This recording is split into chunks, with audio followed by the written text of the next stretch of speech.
We would like to clarify persistent reports that former Speaker Martin Romualdez had purchased a house and lot in a plush subdivision in Makati City using the Discayas as front in the said sale.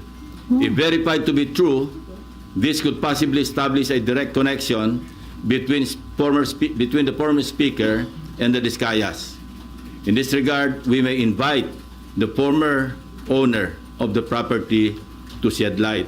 Kay House Speaker Martin Romualdez, sino po yung may-ari ng biniling property na naging front to ay ang Discaya? I'm trying to arrange a meeting with her, and kapag may liwanag na, kasi narinig ko rin na parang willing siya mag-testify. Yung may-ari, sir? Yung may-ari, yung dating may-ari.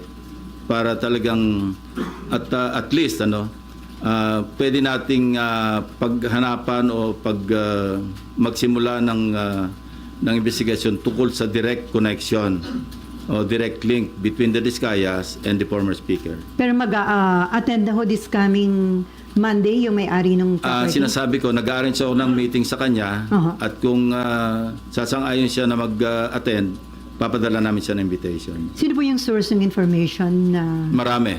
Marami nagsasabi niyan. So ito na po yung pwedeng maging direct link at baka yung hindi... simula, para may pagsimulan yung kung sino man yung gusto mag-imbestiga. Against former Speaker Romualdez? Not necessarily against, but to shed light. Bakit ganun ang connection? Para pagkatiwalaan mo yung isang contractor na nasa sangkot sa, sinabi ko na to, 207.5 billion pesos na kontrata mula 2016 hanggang 2025. Napakalaki. So kung mayroong connection, dapat na maliwanagan natin kung bakit ganong kalakas ang tiwala para ipagkatiwala mo yung pagbili ng isang house and lot sa isang subdivision, sikat na subdivision sa Makati City. At magkano po yung amount ng... Name your price yung usapan. Gusto natin maliwanagan kung magkano talaga nagkabentahan. Pero hindi po invited si former Speaker Romualdez? As I said, pagdating sa counterpart namin sa House, mayroong parliamentary courtesy na umiiral. At pwede lang namin silang imbitahan, hindi pwedeng pilitin, through the House Speaker.